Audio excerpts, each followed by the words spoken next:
Everyone. This is an overview of what we are doing in week 6 of our English 200 class. This week we are going to be continuing with our narrative essay. This week we write, revise, and edit and submit our narrative essay. You have full knowledge of what makes a good narrative and have given and received feedback about your chosen topic in the creation of your essay. Now, write. And once you write, revise and edit as our writing process goes. Be sure to include imagery. Describe what things tasted like, sounded like, felt like, smelled like, as well as what they looked like. We humans take in the world through all of our senses, and thus can relate to stories that appeal to all of them. You may also wish to use dialogue to show instead of just tell what went on. You're maybe familiar with this concept of showing, not telling.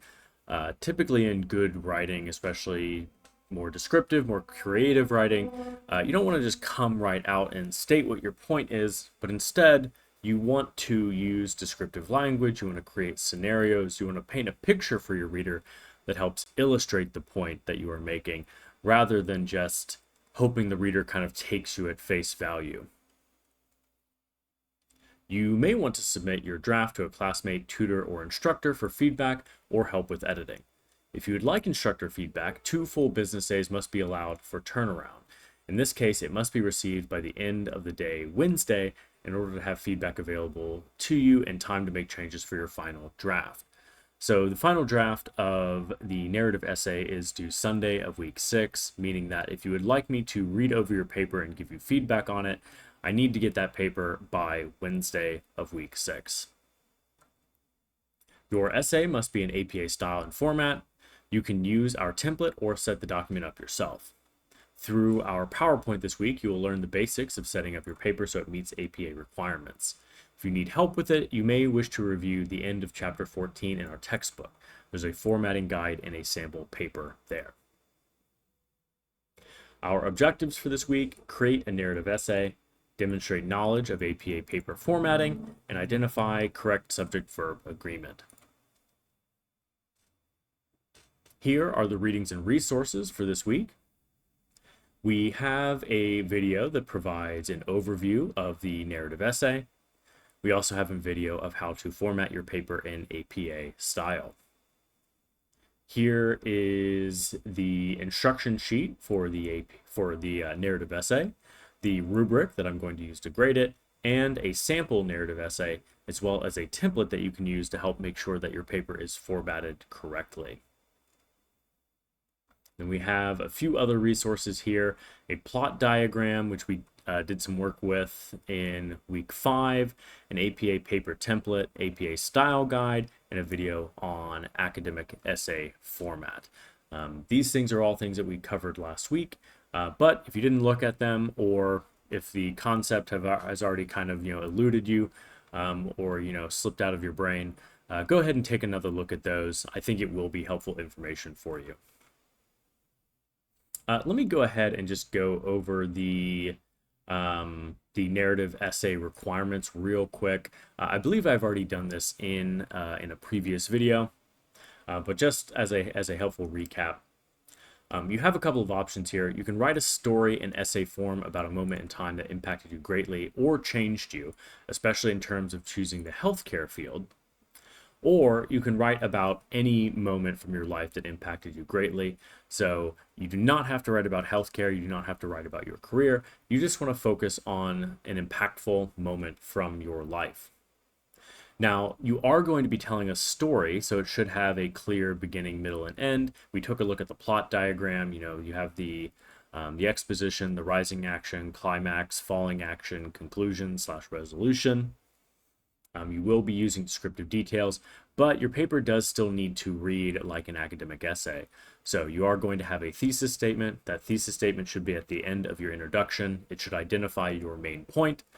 Your body paragraph should all begin with a topic sentence that identifies the point or the focus of that paragraph, and they should end with a concluding sentence that gives that paragraph a sense of closure and helps transition into the next paragraph.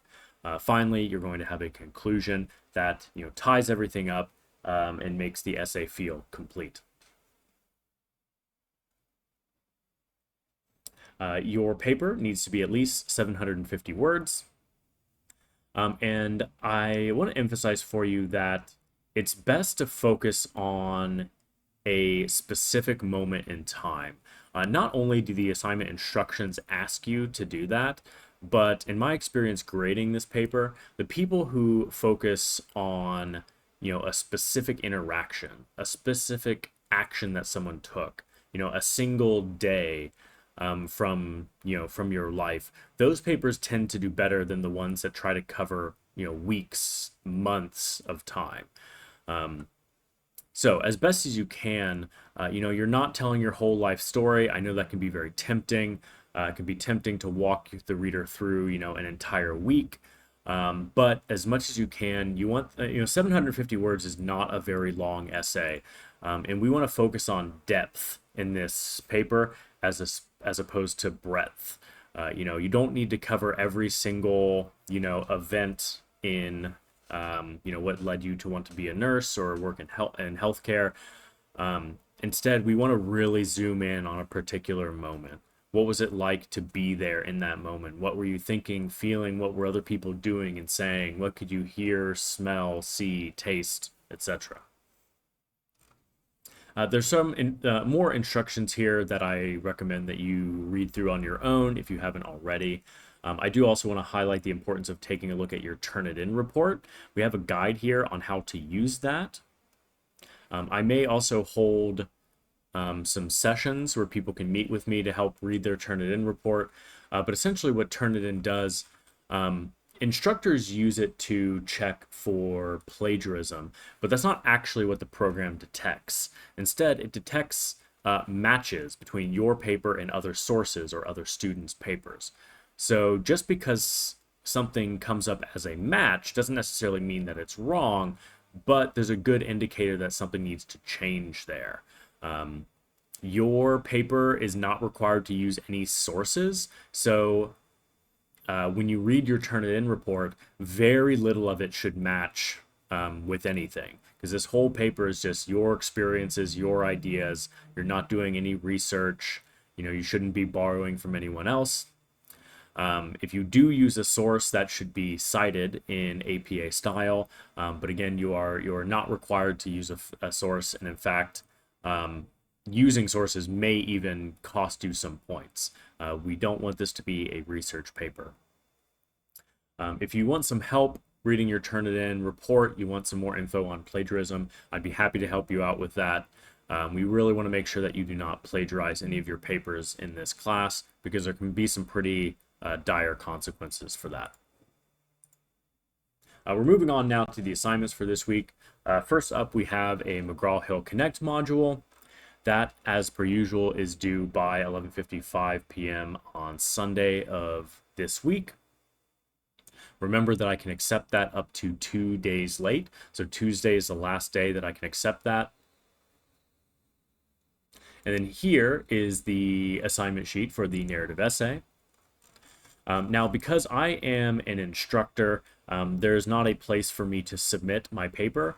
But if you go here, 6-2 narrative essay, you scroll all the way down. On your end, as a student, there should be a very obvious place for you to upload the document. And we specify here that it must be in a Microsoft Word format, so a .doc or .docx file. You cannot submit it as any other type of file format. There's some more instructions here about submitting a file. Make sure to read through those. Also, try to submit your essay as early as possible in case something goes wrong, in case your computer isn't working, in case the submission doesn't go through.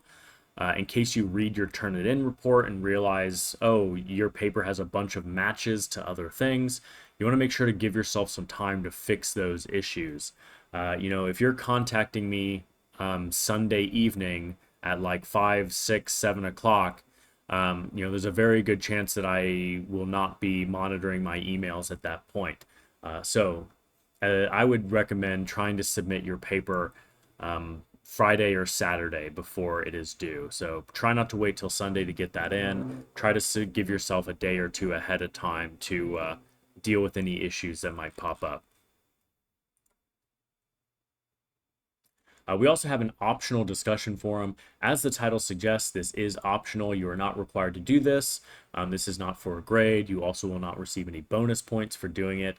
But if you would like, you can share your final draft with your peers.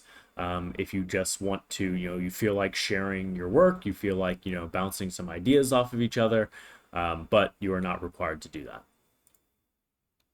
And that brings us to the end of week 6. If you have any questions or concerns, please let me know.